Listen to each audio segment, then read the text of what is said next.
Yo, it's your boy Surf Boy, and I'm coming to you guys today with another banger, man.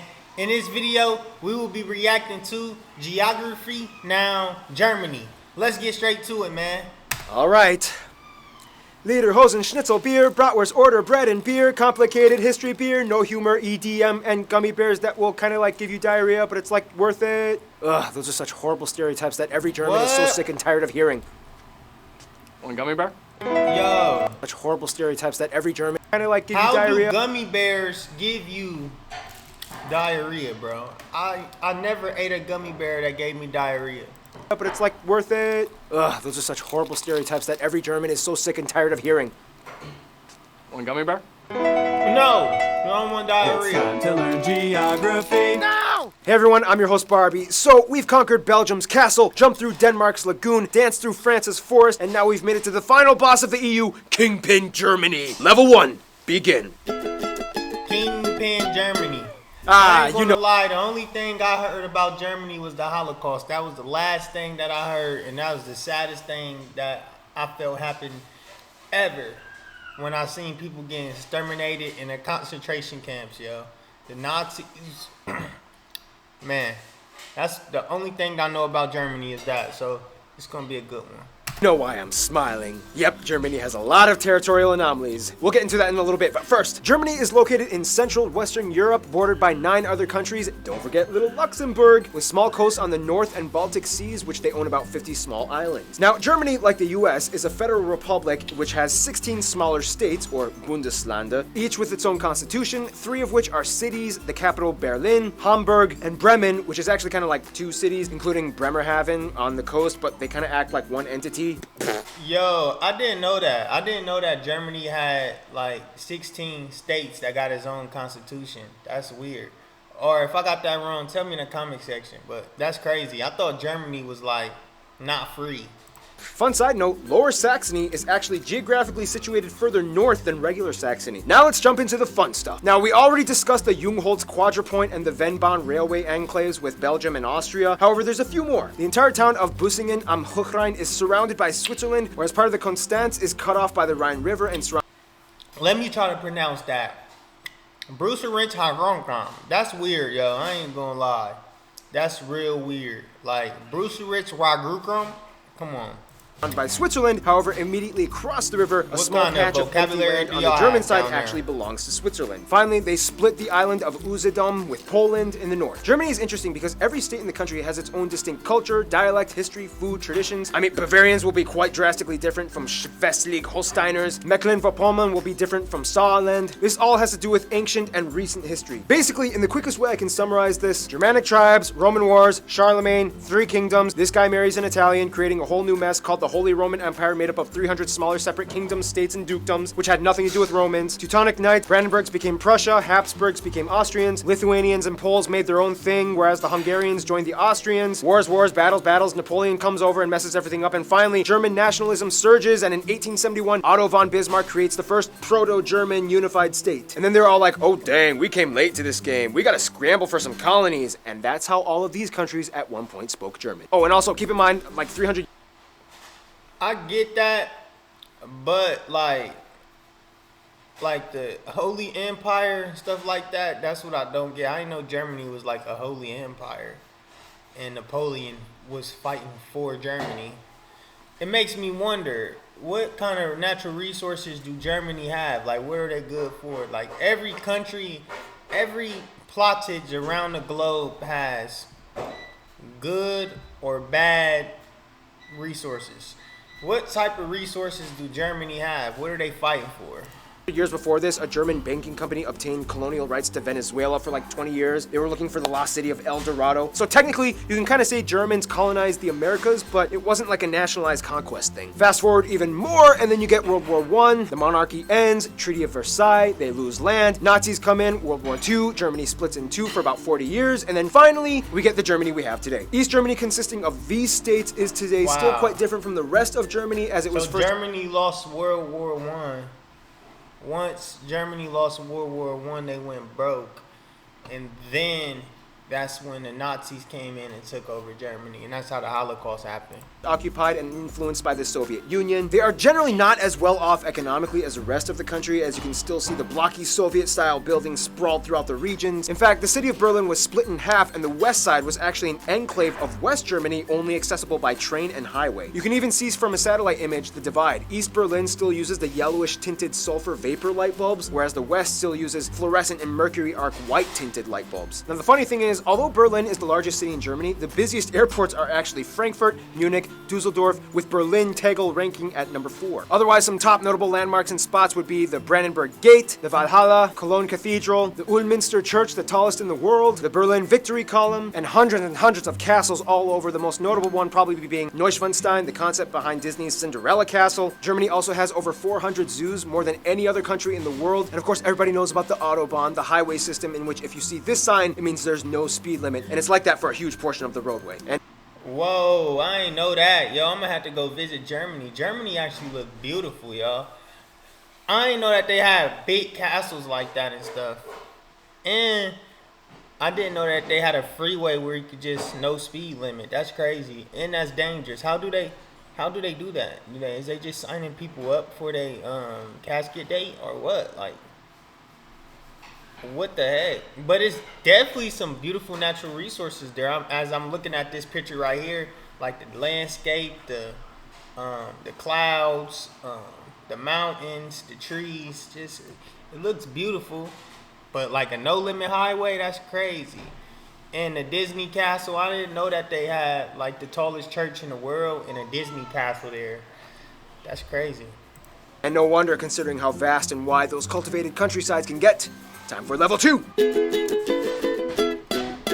Okay, think of it this way. In Germany, the more down you go, the more up you move. Basically, Germany lies on the Atlantic shelf in the north that starts with the mudflats in the North Sea. Seriously, this island right here is accessible only for a few hours by foot until the tide comes and floods everything. Then everything just kind of creeps up into the Alps in the south by Bavaria and Baden-Württemberg, with the highest Yo, anybody from Germany, have you ever been to that island before? mountain, Zugspitze, located right along the border with Austria. Kind of like France, Germany is filled with a vast irrigating network of rivers like the Spree, Elbe, Weser, Rhine, and of course the mighty Danube that starts here. About a third of the land is arable and another third is woodland, and after a millennia of civilization, Germans have cultivated the crap out of their country. Most agriculture of course happens in the North Flat Plains and the central regions of the country, which is by the way kind of like Europe's Tornado Alley. Due to its position sandwiched between the Arctic blasts of Scandinavia and the moist warm jet streams of the Mediterranean below, Germany can be an atmospheric war zone in the summer. There are more tornadoes on average in Germany than any other country in Europe. Speaking of flat farmland, Germany... That's crazy. I mean, tornadoes is not that bad. It's not bad as a hurricane, but I didn't know that Germany had the most tornadoes out of the whole world. That's something new. is the world's largest rye and hop producer. Germans abso-freaking-lutely love their bread. There are over 300 different kinds of... that's what Germany is for, like bread. Like it's the highest rye production. That's why they fighting for Germany and fought for Germany to control rye. See? Bread in the country, more types than any other country in the world, and almost every meal incorporates some kind of slice or small bun or Brötchen of bread. Hast du gluten-free? Nein! Germans are heavy meat eaters, specifically in pork. They basically know every possible way to cook a pig. Over 50 different types of sausage exist alongside schnitzels, rouladen. Yo, I didn't know that they love that pork down in Germany. I ain't even gonna lie, yo. I don't even mess with that pork. I ain't gonna cap to y'all, yo. Yo, I stay away from that. But if that's the way y'all like to eat down in Germany, you know, I don't discriminate. I don't do none of that. But me, I am not eating none of that pork. Look at the screen. It don't even look done. It look like blood is just coming out of it. I would not eat that, bro. I wouldn't. But I know a German will. Yo, is that like a pork roll? I ain't never seen nothing like that before. Sauerbraten, Schweinsachse, and at a big party you might find Spanferkel. Beer reigns supreme all over as the third largest consumers of beer after the Czech Republic, even their president has no problem with public intoxication, and Austria. Germany is world renowned for their beer, which by the way... Hold on. So y'all president is a drug addict? That's what I'm saying? Is that what I'm saying? Okay, that's the president right Has no there. problem with public intoxication. He started leaning.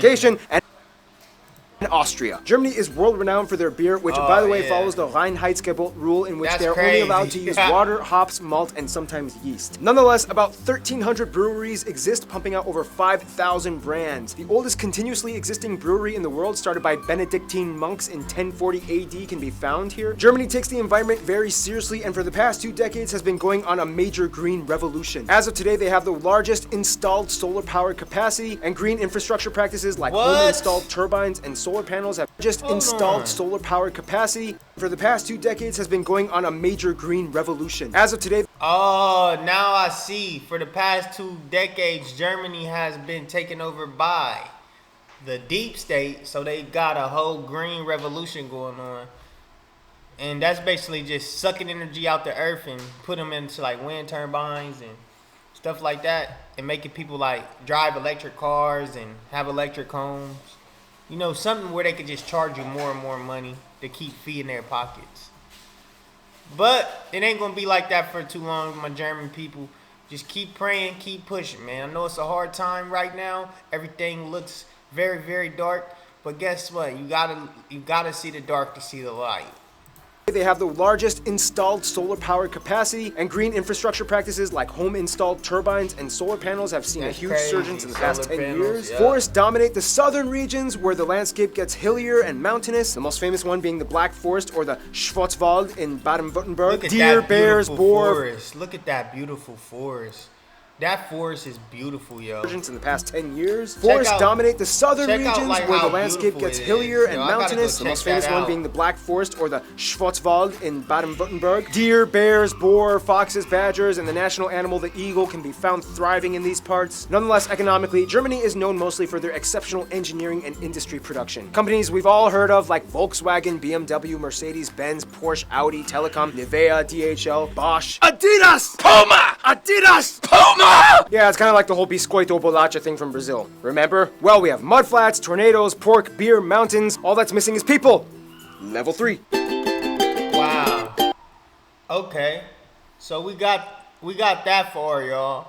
So basically, like, y'all turning on green revolution, green, all of this green stuff, and y'all, that's what y'all nature. Y'all got some beautiful nature there too. Like, I would love to breathe some of that good air.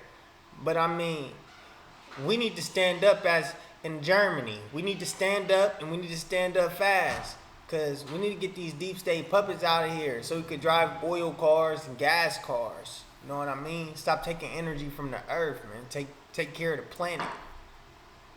But let's check out the people, y'all. The people. Let's check them out. Fun little side note, in Germany, this is 3, not this. Now, if the EU was a family, Germany would kind of be like the dad who got out of rehab, reconciled with his wife and kids, and is taking his new life very seriously as he is haunted by the demons of his past every day. First of all, the country has about 82 million people and is the most populated in the EU, second most in Europe after Russia, and has the 4th largest nominal GDP in the world. About 80% of the country identifies as ethnic. Hey, y'all got a lot of people there.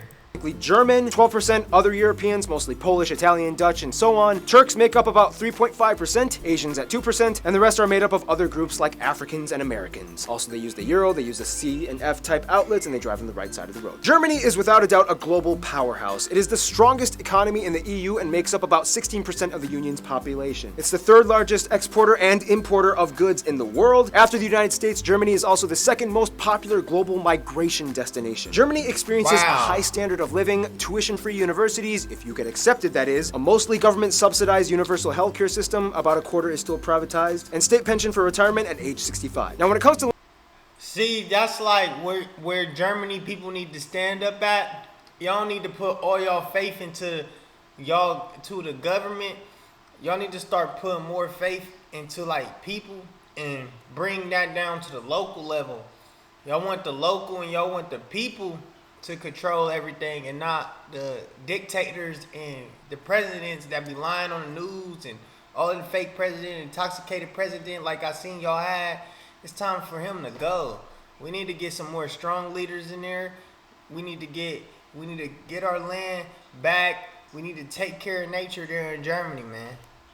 language, things get a little tricky. Each state kind of has their own type of German. However, to get by, most Germans learn how to speak Hochdeutsch, or High German, which is the standard dialect. The European Charter, however, protects the minority languages of Frisian, Danish, Romani, Sorbian, which is like a Slavic-based language used along the Czech-Polish border, and Plattdeutsch, or Low German, which has similarities to Dutch and is typically used by the Amish and Mennonite communities across the world. In terms of regional distinctions, though, Germany is kind of divided into 5 cultural areas: Rhineland, East and Middle Deutschland, Norddeutschland, Baden-Württemberg, and Bavaria. Rhineland is on the west side and has a culture somewhat more influenced by France, more Catholics. Carnival celebrations are huge out here. East and Middle Germany was the part that used to be its own country for 40 years, as it was influenced by the...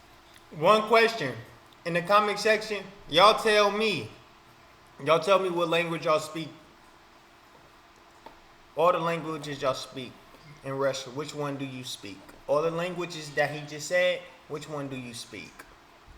The Soviets. Sorbians can also be found here too. Northern Germany has a coastal sea culture that identifies closer with Denmark and the Netherlands. They are also known for being kind of quiet and reserved. Baden-Württemberg has an interesting Swabian culture where they speak a dialect so thick that only about 40% of it is intelligible to other Germans. And then you have Bavaria, an interesting Swabian culture where they speak a dialect so... Yo, what is that, bro? That's weird. What is that? Is that like mocking? Is that like mocking or something? Looks weird. Must be some type of culture. Thick that only about 40% of it is intelligible to other Yo, Germans. And then you have that? Bavaria, which is where the Americanized, perpetuated stereotypes about Germany came from, with Lederhosen, Dirndls, half-timber, beer houses, and cuckoo clocks. For the record, Germans are sick of those stereotypes. It's like saying all Americans are cowboys with guns and horses. Speaking of stereotypes, some of the stereotypes in Germany include things like Saxons being very indecisive, Berliners are always bragging about themselves, Swabians are stingy, Bavarians drink too much, Hessians talk too much, Holsteiners don't talk enough, and so on. Words differ from regions too. For example, in High German, you would say Auf Wiedersehen, but in Bavarian, you would say Fiat die Gott. In Kölsch, you would say Tschüss, and in Rhineland, you might say Ajus. And there's so many compound words that get really long and complicated, like Rindfleisch, Etikettierungsüberwachungsaufgaben, Übertragungsgesetz. This is because many words are merkwürdig, or ambiguous words, that are kind of elongated to give off an... I ain't even gonna cap y'all. I'm gonna tell y'all what I'm eating because I'm banging. You feel me? I'm banging up. Move me some potato. No, it's not potato. This is a coconut. What is this called? Yo, I don't even know. Extensive meaning. Germans have very vivid imaginations and make up words for everything. Like my favorite word, Backpfeifengesicht. Not this time. By the way, for the record, this letter makes a double S sound. However, spelling reformers have tried to decrease the usage of this letter in recent years, which has led to some protests. Germans also love dubbing everything from foreign media into German. Some like this, some don't, but either way, it's here to stay. About 60% of the country identifies, at least nominally, as Christians, split between Protestants and Catholics. Germany was even the birthplace of the Protestant Reformation, split from the Catholic Church by Martin Luther. Otherwise, the rest are mostly agnostic. One question. In the comment section, tell me what religion you are in Germany. Are you a Mason? Are you a Christian? Are you a Jew Hinduism? Are you Hinduism? Are you... I don't know. Just tell me what language and what you believe in. What's your spiritual beliefs? What is your spiritual beliefs? Comment down below. Or irreligious, with a noticeable community of Muslims, mostly from the huge Turkish and Middle Eastern communities, at about 5%, as well as a few Jews, Buddhists, and Hindus rounding up the remainder 1%. To kind of get a feel of what it's like to be German, you kind of have to understand where they've come from. After World War II, they kind of had a lot of work to do. However, it wasn't until the mid-50s and early 60s that the Wirtschaftswunder, or economic wonder, happened, to which almost everybody got to work. Basically, this guy envisioned and implemented a social market economy combined with free market capitalism alongside socialist policies policies that establish fair competition in a welfare state. GDP increased by 80%, investments by 120%, labor forces were utilized to the maximum. Things started to get better. In Germany, all children are corralled into general public schools until age 10, when they are given the option to enroll in 3 different types of middle schools. Gymnasium, geared towards focusing on higher linguistic, mathematic, and science fields for universities. Realschule, a middle ground type of school. And Hauptschule, a school that is geared towards helping kids that seem to show promise in specific vocation or trades. Germany also has the largest music market in the EU and the 3rd in the world after the US and Japan. They love preserving their heritage and culture through music and art. In fact, there are around 130 national orchestras, mostly supported by public money, and artists get... I like that. I ain't know Germany was like that with the music. You already know I'm like that with the music, man. For real, I love music. That's crazy. I like that about Germany. A 50% reduction in health insurance through a special type of offer in the legal system. take One the thing deal that still right kind of now, bro. supposedly maintains itself in Germany is the mindset of Vergangenheitsbewältigung. Totally butchered that, which kind of translates to a lingering sense of guilt from the past. Germans have reportedly some of the lowest levels of national pride, and unless if you're at a soccer game, chances are you will almost never see anyone holding a German flag or waving it in any kind of like patriotic setting. It's weird, but it's kind of how things are. Yo, why don't y'all wave your flag? Come on. Let's show some pride here in Germany, yo. Wave them flags. Show them that we united as one. Do it now. Do it. Do it. Listen to me and do it, kid. Monster! They've made great strides to move on from the past. Nazi flags and Mein Kampf are incredibly illegal items to own in Germany, and they even have a rule, the Volksverhetzung, which basically says you cannot talk trash by denying the past atrocities. Some people say this infringes on free speech, others say it's good because it solidifies truth. Otherwise, some notable Germans throughout history include Charlemagne, although he was a Frank, but I guess it kind of counts. Bruh, this must be where Charlemagne the God got his name from. This dude, Charlemagne. You know these people be having masks on, yo. You gotta watch them. We might be looking at Charlemagne. This one. Albrecht, Dürer, David Friedrich, Gutenberg, Bach, Beethoven, Carl Benz, Albert Einstein, although Americans would like to claim that he moved to the US and became an American, Johannes Kepler, Johann Wolfgang von Goethe, Friedrich Schiller, Michael... Albert Einstein is a genius and he is from Germany. He's not from America. Got one question. Why do America try to claim all the great people, all of the great inventors, all of the great everything, all of the great musicians, all of the great everything when they ain't even come from America? In school they had me in school they had me under the influence, bro. My teacher drugged me, bro. They drugged me. She drugged me. Not even lying. Like, she drugged me, bro. Come on. She told me Albert Einstein was from America. Then I'm watching this video, and Albert Einstein was from Germany. Wow. Michael Schumacher, Alex von Humboldt, and of course Karl Marx and Friedrich Engels co-founded Marxism. But one thing Germans do best would have to be diplomacy. To this day, the German passport holds the most visa-free nations out of any other country in the world, just beating Sweden. Therefore, you can kind of conclude that Germany kind of knows how to relate to people. Let's find out how in the final round, level 4. Germany knows how to make friends. They have over 220 diplomatic missions abroad and over 350 honorary consuls and have an incredibly high position of authority in the EU. Their closest African friend would probably be Namibia. As a former German colony way back in the 19th century, Namibia held on relations, and to this day, German is still a recognized language in Namibia. Germans have been supporting and sharing ties both economically and ideologically for over a century. India and South Korea are really close friends in Asia. India supported both East and West Germany during the Cold War, and after reunification, they were like, woohoo!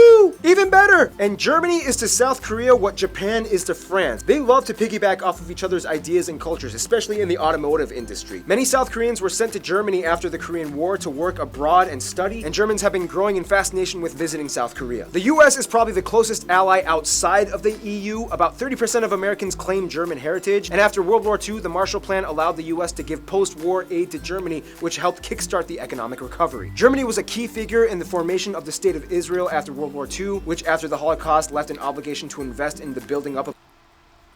One question. America.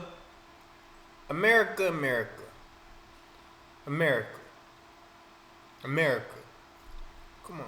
America, sir. Of a Jewish community. Turkey is probably the closest Middle Eastern ally, as the Turks make up the largest Asian demographic in Germany, although many of them may or may not also identify as Kurds. But since Kurds don't have a state of their own, they usually go under Turkish passports when immigrating and are documented as such. Their best friends, however, would probably be literally all their neighbors. The thing is, Germany is kind of like Bosnia and Herzegovina, in which, by default, they kind of get friends based off of the regional alliances. Bavarians get along with Austrians, Baden-Württembergs get along with Switzerland, East Germany has good relations with the Slavic countries, the Rhine states love Belgium, Luxembourg, and France, and the North side loves the Netherlands and Denmark. France, though, is kind of like the trophy wife of Germany, as the two have had an angry start, but then eventually fell in love and worked together beautifully. France is like the beautiful, flashy spokesperson for the EU that stands in the spotlight as Germany stands in the background, managing all the money and logistical work. In conclusion, although Germanic peoples have existed for thousands of years, an actual unified German state didn't appear until kind of recently, and the brief time that they've been around, they've kind of gone through some of the most intense, world-revolutionizing historical events possibly imagined. Yet, they've come out working hard and building their way up to become a world superpower. You gotta give it to them. There's something about the Germans. And with that, final boss level complete. Stay tuned! Shout out to Germany, man. Shout out to Germany. It's your boy Slimy, yo. Turn me up, man. Make sure y'all like, subscribe up. In the comment section, tell me what part of Germany you live in. Comment section. And hit that like button, man. Don't dislike my video. Turn up.